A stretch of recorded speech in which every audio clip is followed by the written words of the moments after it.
udah berhasil keluar dari kecanduan PMO, udah sembuh, udah nggak relapse lagi, udah nggak kecanduan, tapi justru sekarang malah anxiety, cemas dengan masa depan, dan kenapa bisa begitu. Ini adalah isi curhatan dari seseorang yang kemarin konsultasi bersamaku. Jadi sebenarnya ini bisa dimaklumi ya, karena gini, karena dia ada di usia dimana kayak apa ya, masih muda dan mungkin bingung arah mau ngapain gitu ya. Kebetulan dia juga baru saja fresh grad gitu.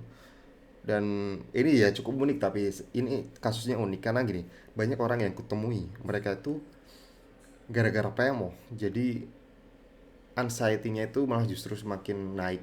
Jadi dalam artian gini, mereka tiap kali anxiety, mereka tiap kali cemas, mereka melakukan PMO, lega, anxiety hilang, tapi jadi muter-muter ke situ terus gitu loh. Jadi PMO jadikan coping mechanism untuk ketika mereka anxiety.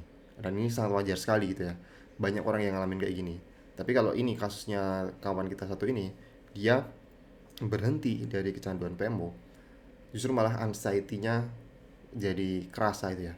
Nah, aku bisa aku bisa kayak berpikir ini mungkin karena usia aja sih, karena usia, karena kebetulan usianya kawan kita satu ini memang baru saja fresh grad, terus kemudian belum tahu mau ngapain. Tapi yang unik di sini adalah gini, kadang tidak harus butuh usaha yang ekstra untuk berhenti dari kecanduan PMO. Oke, tidak butuh usaha yang ekstra untuk berhenti dari kecanduan PMO.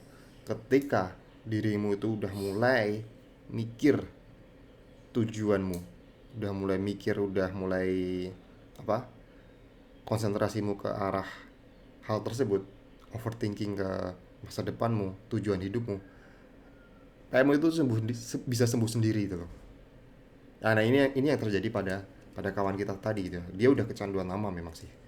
Tapi setelah dia, pokoknya dia itu setelah kepikiran dengan hal tersebut, malah justru dia nggak lakukan PMO lagi. Jadinya mungkin sisi positifnya dia berhenti dari kecanduan PMO, tapi sisi negatifnya dia sekarang overthinking dengan tujuan hidupnya. Dia anxiety dengan tujuan hidupnya. Dari pengalamanku, ketika mengatasi anxiety adalah contoh lah, misal social anxiety, kecemasan sosial, cara untuk mengatasinya ya adalah dengan, sebenarnya anxiety itu datang, kecemasan itu datang karena pikiran kita membuat skenario-skenario terburuk, membuat imajinasi. Contoh lah yang pernah aku alamin, social anxiety.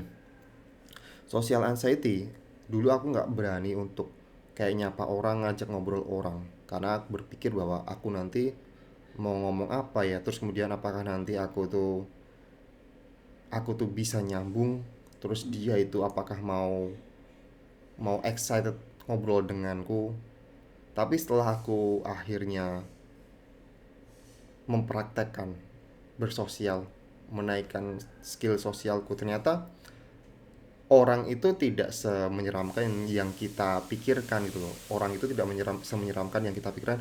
Justru malah kadang si orang yang kita ajak ngobrol itu kadang juga punya anxiety sendiri juga gitu loh.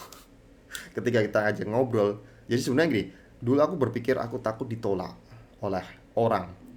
Takut ditolak dalam artian takut, misal ajak ngobrol bukan ditolak dalam artian jadi sales atau apa, nembak cewek, no, maksudnya ditolak itu adalah rejection dalam artian aku dicuekin, dikacangin kayak gitu.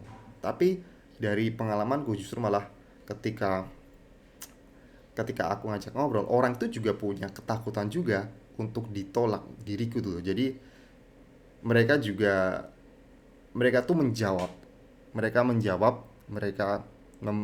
membalas apa yang kuucapkan karena dia sendiri juga takut ditolak gitu loh sebenarnya. Semoga kamu paham lah ya maksudnya. Jadi kayak sebenarnya apa yang kita takutkan itu nggak terjadi gitu loh. Apa yang ku alami. Dan ya cara mengatasi anxiety-nya menurutku adalah,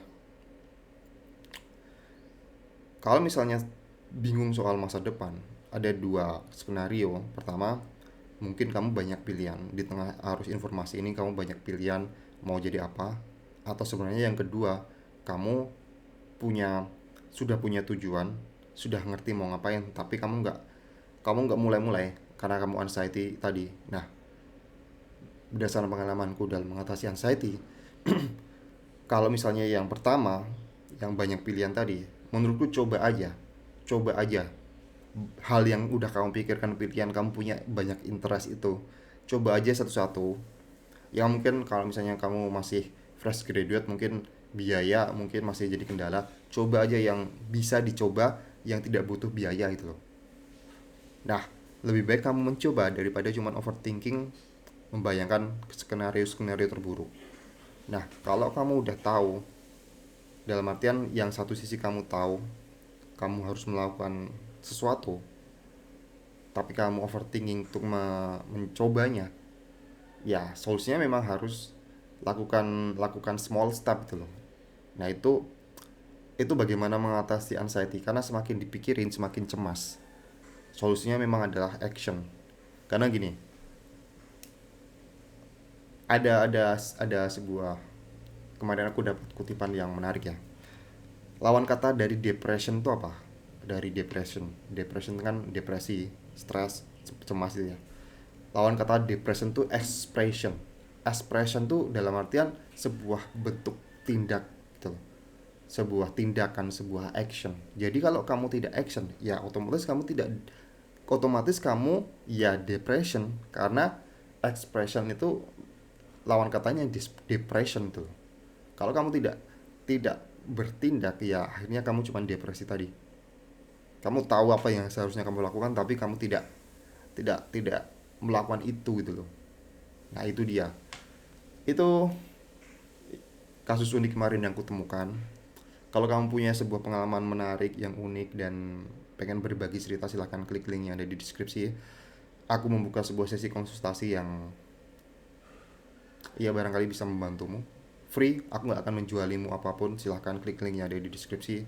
Dan ya, terima kasih dan sampai jumpa di video selanjutnya.